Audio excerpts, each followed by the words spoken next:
The headline says, "Ditch the woke witch trial," says Law Chief. And actually, it was on GBNews that I heard Kemi Badenoch, who had been standing for the Tory leadership, saying she doesn't really like that notion of war on woke because it can sound a bit trivial. And I, with her 100% on that. However, there is something, and she made the point that this is actually quite a serious question.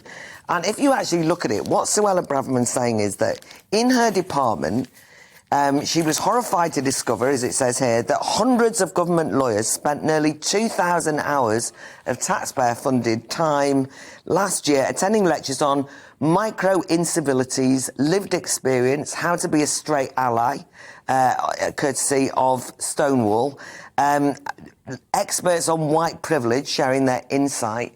Now, I think that there is a point here, which is that this sort of notion that the civil service has kind of been highly politicised behind the scenes is happening under the auspices of this equality, diversity and inclusion agenda. Now, when you hear those words, I'm for equality. I don't want to exclude people, so I'm into inclusion.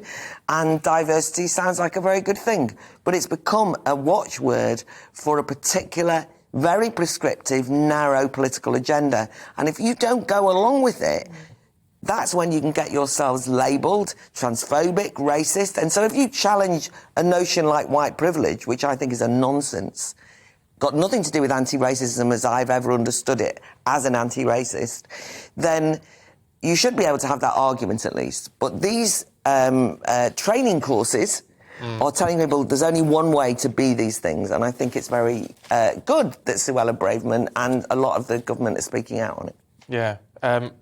We did a course, didn't we, about, what did they call it? Unintentional bias. Unconscious bias. I have to say, I thought it was 90 minutes of my life I'll never get back. It was, well, there was a big row, and I'll shut up after this, which was, when I first got in the House of Lords, there's already been this big row about this, which is that you had to do this thing called valuing others, and there was all these lords who were disciplined because they didn't do the course, and as you say, it was the most condescending course that I've ever been on, and it didn't help in any way solve or tackle any problems. And at the Academy of Ideas, we run this festival called the Battle of Ideas Festival, and we're doing a Crisis of Institutions themed set of debates. And we're going to do one on the crisis in the civil service, because I think there is a real problem that our civil service are becoming preoccupied by what at best were kind of pretty grim when they happened to student politics, but now they're becoming mainstreamed. It's worrying.